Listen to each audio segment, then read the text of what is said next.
अब मैं वो मुख्यमंत्री तो नहीं हूं जो शीश महल में बैठ के काम करूंगी। अब से लेकर दिसंबर तक पोल्यूशन कम कैसे हो? आप इसे टाइम बाउंड करना चाहते हैं और इसको आप चाहते हैं कि मैं वायदे करूं केजरीवाल जी के जैसे, और फिर आप स्क्रीन पे चलाएं कि रेखा जी तो ये बोल के गई थी, तो मैं ऐसा करने वाली नहीं हूं भाई। अरे बाप रे, अरे बाप रे, क्या अब करें? इससे इतना गुस्सा आप इससे उस समझ में वॉशरूम आपको के आ ऊपर जाएगा कि मुख्यमंत्री कंट्रोल में आने वाली नहीं है। क्यों? ओ तेरी, ये मारा आपने किसी को? निकाल तो नहीं, मारा नहीं, मारा सर पे? नहीं। कि शाख से टूटे हुए पत्ते नहीं हैं हम, शाख से टूटे हुए पत्ते नहीं हैं हम, आंधियों से कहो अपनी औकात में रहे। क्या बात, वाह वाह।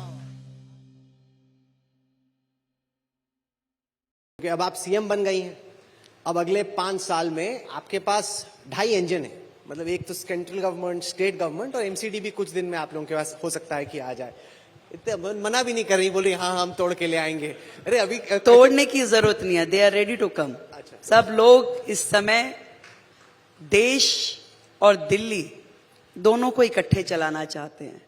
ये जो बीच का टाइम स्पेन गया है, मुझे लगता है कि हर दिल्ली वासी को ये समझ में आया है कि डबल इंजन की सरकार ही सबसे अच्छा पाथवे है दिल्ली को एक विकसित दिल्ली बनाने के लिए। पर जो लोग यहाँ बैठ के आपको देख रहे हैं, उनके जहन में कहीं ना कहीं ये सवाल, आपको नहीं बोलेंगे क्योंकि वो आप सीएम है, वो आपसे डरेंगे थोड़ा सा, लेकिन उनके जहन में सवाल होगा क्या इनके बस की है? वो इसलिए क्योंकि आप कभी एमएलए बनी नहीं, इससे पहले आपको सिर्फ काउंसलर का एक्सपीरियंस है। अब आप सीधे सीएम बन गई। इतने सारे बाबू रहते हैं, बाबू कंफ्यूज करने की कोशिश करते हैं, काफी टाइम लग जाता है समझने में कि फाइलों के साथ करना क्या है। अब सीधे के सीधे आप सीएम बन गई है, मैनेज कर पाएंगे इन सब चीजों को? बिल्कुल ठीक कह रहे हैं आप, ये क्वेश्चन बहुत सही है। पर एक शेर कहना चाहूंगी कि शाख से टूटे हुए पत्ते नहीं हैं हम, शाख से टूटे हुए पत्ते नहीं हैं हम, आंधियों से कहो अपनी औकात में रहे। क्या बात है, वाह वाह वाह। आंधियों से कहो कि अपनी औकात में रहे। ये शेरो शायरी भी करती है, ये आपका नया रूप मुझे नहीं पता था। भाई दिल्ली यूनिवर्सिटी वाले हैं और डूसू की प्रेसिडेंट रही हूं, तो शेर तो हर भाषण के साथ होता है, पर मुख्यमंत्री हूं तो इसलिए थोड़ा सा ध्यान से करना पड़ता है। अब आप सीएम बन गई हैं, बहुत डिप्लोमेटिकली संभल के फूक फूक के जवाब दे रही हैं। मैं दर्शकों को दिखाना चाहता हूं रेखा गुप्ता जी का पुराना रंग, जिसमें देखिए कितने जोश से, अग्रेशन के साथ वो अपनी पॉलिटिक्स कर रही हैं। वहां से लेके काफी, अब जब ये तस्वीरें आप देखती हैं जिसमें मुझे मालूम है आप क्या दिखाने वाले हैं, आपका एक अलग सा चेहरा दिखता है, और मुझे मालूम है उसके बाद आप जब अब कंपेयर करती हैं कि आपकी पॉलिटिक्स कैसे चेंज हुई है, तो आपकी दिल्ली यूनिवर्सिटी की जो पॉलिटिकल जर्नी है उससे लेके अब तक आप इस सफर को किस तरह से देखते हैं कि आप पहले किस तरह की अग्रेसिव पॉलिटिक्स किया करती थी, अब आप सीएम, आपको थोड़ी सी एम्बैरेसमेंट होती है वो सारी पुरानी चीजें याद करके? Not exactly. आज अरे बाप रे, अरे बाप रे, क्या अब करें? इतना गुस्सा आप इससे समझ में आपको आ जाएगा कि मुख्यमंत्री कंट्रोल में आने वाली नहीं है। ओ तेरी, ये मारा आपने किसी को? निकाल तो नहीं, मारा नहीं, खाली वो किया है। देखिए आज आप इसे स्क्रीन पे देख रहे हैं, परंतु दिल्ली नगर निगम के इतिहास में एक वो काला दिन था जब मेयर का चुनाव था और आम आदमी पार्टी ने उस सदन का वो अपमान किया। ये पूरी रात सारे काउंसलर उस हाउस में नजरबंद रहे, उस सिविक सेंटर की बिल्डिंग में नजरबंद रहे, उनको बाहर नहीं जाने दिया गया। और ये सुबह सवेरे 6 बजे का वीडियो है, जिस समय एक महिला, मतलब इतनी सारी वहां महिला पार्षद थी, उस प्रीमिसेस में इतने सारे गुंडे आए हुए थे जो झगड़ा कर रहे थे, जो कि चुनाव नहीं होने दे रहे थे, जिस चुनाव को किया जाना था। और उस समय उन गुंडों के बीच में जो उन्होंने धक्का मुक्की वहां की, हमारी महिला पार्षदों को मिसबिहेव जो किया, तो उस समय उनकी रक्षा करना मेरा दायित्व था। तो उस समय चाहे मुझे दुर्गा बनना पड़े, चाहे मुझे जो काम करना पड़े, वो मैंने उन समय की परिस्थितियों में किया। और आज जो मेरी जिम्मेवारी है, उन जिम्मेवारियों को मैं निभाते हुए आज की भूमिका में काम कर रही हूं। तो ना मैंने उस समय गलत किया, ना मैं आज गलत करूंगी। तो मैंने ये जो शेर कहा वो इसलिए कहा कि रेखा गुप्ता सीएम नहीं बनी है, ये भारतीय जनता पार्टी की वो लीडर, वो एमएलए सीएम बनी है जिसके साथ पूरा नेतृत्व है। फर्क इतना है कि अब केंद्र सरकार के साथ में दिल्ली सरकार मिलके काम करेगी तो डेफिनेटली दिल्ली को वो मिलेगा जो दिल्ली का राइट है, जो दिल्ली का अधिकार है। पब्लिकली कहे ना कहें, इनमें से कईयों के मन ही मन तो लड्डू फूट रहे होंगे कि भाई हमें भी लगता है कि सीएम बनने का मौका मिल सकता है। अब आपको लगता है कि ये बॉयज क्लब को मैनेज करना आपके लिए एक बहुत बड़ा चैलेंज रहेगा, क्योंकि उनको लगता है कि ज्यादा एक्सपीरियंस्ड हम थे, ज्यादा टाइम से एमएलए हम थे, केजरीवाल को हराया हमने, पंजाबी वोट लाए हम, तो अब बन गई सीएम आप। देखिए, कोई भी गलत फहमी में ना रहे। आज दिल्ली की ये जीत दिल्ली की जनता ने और देश के प्रधानमंत्री नरेंद्र मोदी के नेतृत्व ने दी है। तो जिस टीम के लीडर के रूप में आदरणीय मोदी जी हैं, तो हमारे लिए उनका एक वाक्य ही काफी है। अगर उन्होंने हम में से किसी एक के जिम्मे जो काम दिया है तो वी आर टीम, हम मिलके उसे कर रहे हैं। शायद मेरी जगह मेरा कोई दूसरा साथी होता तो एक क्षण के लिए भी मेरे मन में ये ना आता कि ये जिम्मेवारी उसे क्यों दी गई। ये हमारे लिए ओहदा नहीं है, पोस्ट नहीं है, ये काम है, जिम्मेदारी है और टीम मोदी मिलके काम करने वाली है। अब मैं वो मुख्यमंत्री तो नहीं हूं जो शीश महल में बैठ के काम करूंगी। मैं वो मुख्यमंत्री हूं जो जनता के बीच में 24 घंटे उपलब्ध रह के काम करने वाली हूं। तो इसलिए जनता के कंट्रोल में मैं चलने वाली हूं। जनता चाहे जिस दिशा में मुझे ले जाए और बाकी मेरे साथी हैं, वो जितना उनका मुझे मार्गदर्शन मिलेगा, गाइडेंस मिलेगी, मैं जरूर लूंगी। आप गई हैं शीश महल में, वैसा ही दिखता है जैसा आप बोलती हो कि मैं एक झुग्गी में गया दिल्ली के इलेक्शन के टाइम पे, ऐसा बना रखा था जैसे ताजमहल हो। एक्चुअली मैं उस घर में भी गया हूं जहां केजरीवाल रहते थे, उतना बड़ा नहीं था जितना कि ताजमहल आपने बना रखा था। आप रहेंगी शीश महल में जाके?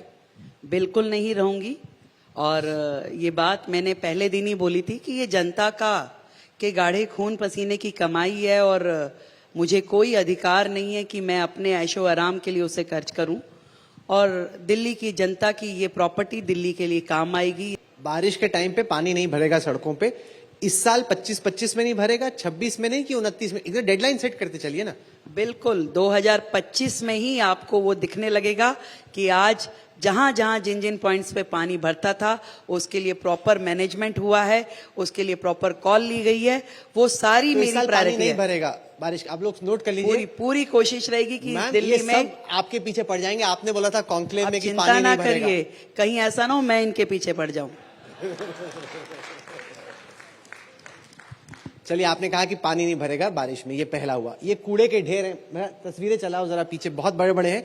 और जितने बड़े ये कूड़े के ढेर हैं उससे बड़े हमने दावे सुने अलग अलग नेताओं के कि कूड़े के ढेर को 3 साल में, 2 साल में, 1 साल में खत्म कर देंगे। इतनी बार तो हमें लेके गए दिखाने के लिए, वो ढेर बड़ा ही होता रहता है।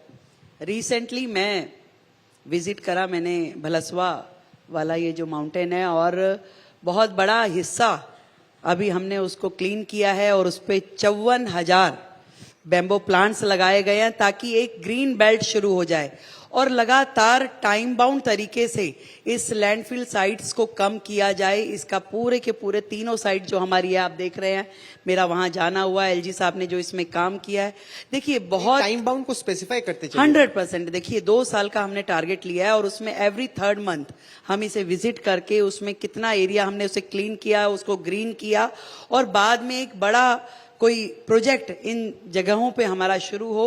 मतलब 2027 मार्च में अगर आप कॉन्क्लेव में आई तब तो तक ये कूड़े के ढेर नहीं पहाड़ नहीं दिखेगा, मैं ऐसा विश्वास दिलाती हूँ। मतलब पहाड़ छोटा हो जाएगा? 100% नहीं, खत्म हो जाएगा या छोटा हो जाएगा? छोटा हो जाएगा, खत्म नहीं होगा। खत्म होने का तो काम जैसे जैसे प्रोसेस में होगा। देखिए आप सोचेंगे कि भाई रेखा को हम ये कह दें कि आज डेडलाइन, काम सिस्टम में होगा। आज वादे करने से, वादे करने वाली सरकारें जा चुकी हैं, काम करके दिखाने वाली सरकार आई है। काम आपको रोज नित्य नियमित होता हुआ दिखाई देगा। डेली का प्रोग्रेस आप देख सकते हैं, मांग सकते हैं, बोल सकते हैं। और जब हम हर तीसरे महीने आपके सामने, जनता के सामने रिपोर्ट पेश करेंगे, आपको एहसास हो जाएगा कि वायदे नहीं, यहाँ पर वायदे निभाने का काम चल रहा है। सॉरी, ये तो ऐसा होगा। आप कह रहे हैं कि 2027 में कूड़े का ढेर कम हो जाएगा, खत्म नहीं होगा। मतलब कितना कम होगा? 50%, 60%, 70%? एग्जैक्ट मुझे लगता है कि लगभग हम उसे 80-90% तक लेके आ पाएंगे। 80-90% रहेगा या 80-90% खत्म हो जाएगा? खत्म हो जाएगा सर, खत्म हो जाएगा।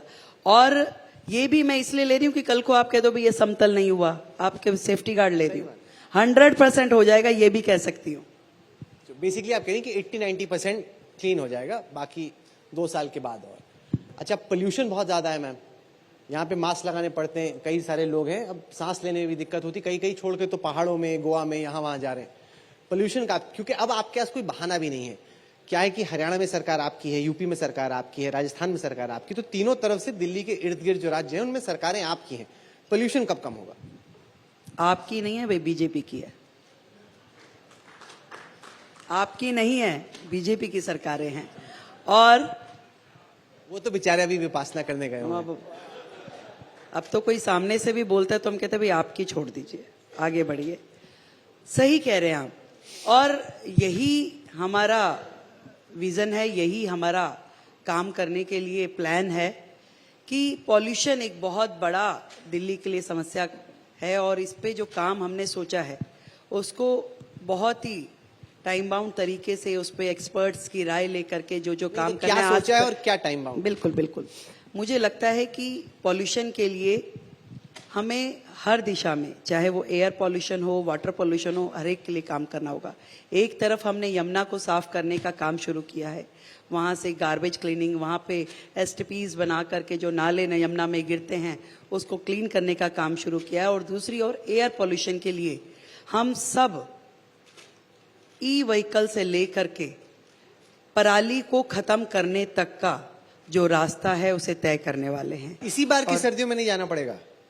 अब से लेके दिसंबर तक क्या करेंगी आप? नहीं, अब से लेके दिसंबर तक डेडलाइन लीजिए जो ठीक ठीक भी लगे। आपको हम 1 साल और देने को तैयार है पोल्यूशन के लिए। ऐसा ना हो कि प्रेशर में आप ज्यादा जल्दी आप IQ जो हमारा AIQ है उसको हम AQI उसको आप चेक करें, और आपको ध्यान में आएगा कि किस तरीके से दिल्ली का पॉल्यूशन कम हो रहा है। और उसके लिए जो भी एफर्ट्स हमारी गवर्नमेंट को करने हैं, हमारे सिस्टम को करने हैं, हम उसको करेंगे। बताइए ना, अब से लेकर दिसंबर तक पोल्यूशन कम कैसे हो? आप इसे टाइम बाउंड करना चाहते हैं, और इसको आप चाहते हैं कि मैं वायदे करूं केजरीवाल जी के जैसे, और फिर आप स्क्रीन पे चलाएं कि रेखा जी तो ये बोल के गई थी। तो मैं ऐसा करने वाली नहीं हूं भाई, आप फंसाइए मत मुझे। नहीं, मैं आप मुझे कहेंगे नहीं एक्स्ट्रा टाइम, आप मैं 5 साल का भी मांग लूं तो फिर आपको नहीं होगा, परंतु काम जेन्युइनली होगा। आप कहेंगे कि अब केजरीवाल जी के जैसे मैं बाद में जाते हुए माफी नहीं मांगना चाहती कि मैं नहीं कर पाई, मुझे काम करना है और काम करने दीजिए।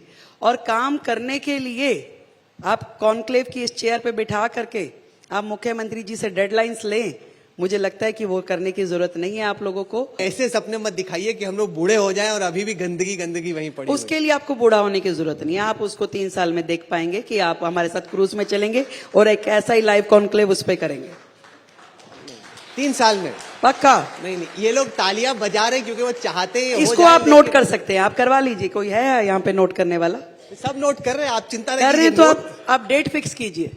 अच्छा, इतना कॉन्फिडेंस? आप डेट फिक्स। अच्छा देखिए, पोल्यूशन पे कॉन्फिडेंस कम है, यमुना पे ज्यादा, वो क्यों?